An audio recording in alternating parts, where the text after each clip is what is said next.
Tak, yang paling penting malam tadi dia. Assalamualaikum, jumpa lalu.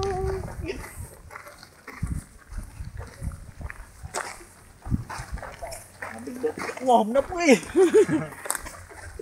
Oh, kenapa ni? Jangan langkah. Dengar kan.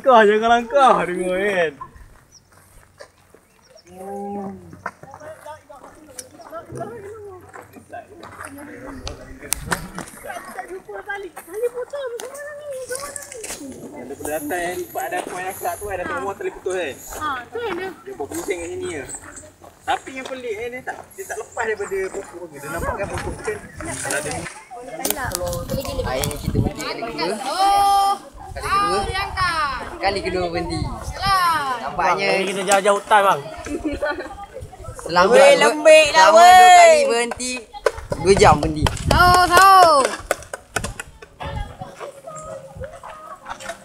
Ini dah sampai. Jangan langkah.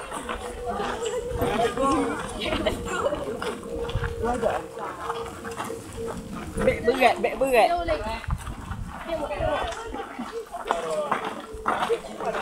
Hai. Video eh? Kau tak apa ke ambil gambar jangan.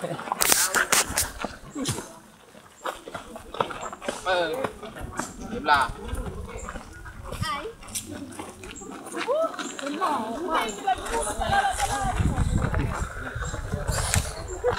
Tutup muka lah. Ini pegawai projek.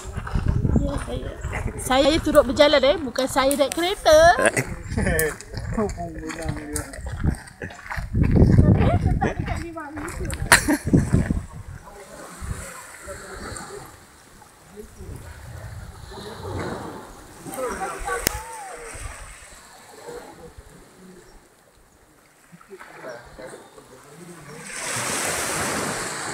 Kayu.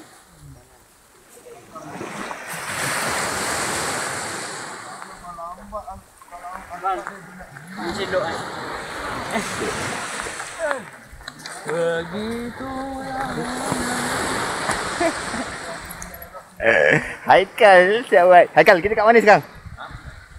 nampak di pulau yang sangat mahal. Orang tak dapat ikut. Apa dia, Ul? Kita sekarang terdampar di satu pulau yang tersembunyi. Alam gaib.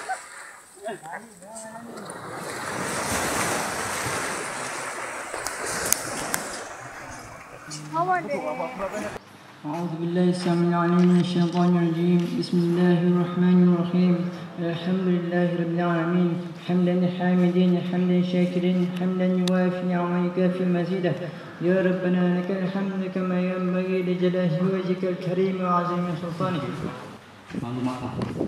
So saya pasti banyak saya pelajar ataupun belia-belia yang berumur 15 hingga 19 tahun lebih kurang. Siapa yang boleh tua ni? Ada umur 21? Apa? 18 15 hingga 20 tahun. Paling tua 20 pangkat anak saya lah. Saya panggil anak-anak lah. Sebab anak saya umur 20 tahun. Ya. Yang sulung. Dah semester 5 tahun ni. Tahun depan alhamdulillah. So, maknanya saya ucapkan tanya dan sabar kepada anak-anak semua. Kerana saya juga menamakan program kemahan 3 hari 2 malam 9, 10, 11.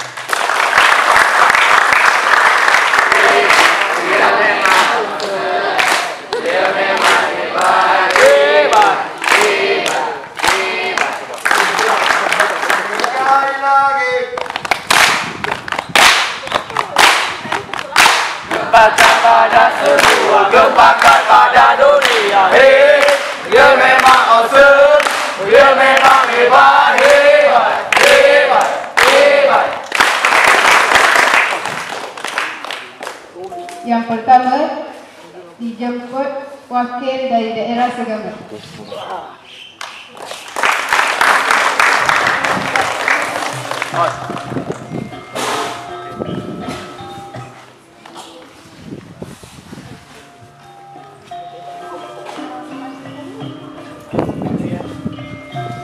Seterusnya wakil daripada daerah Mesir.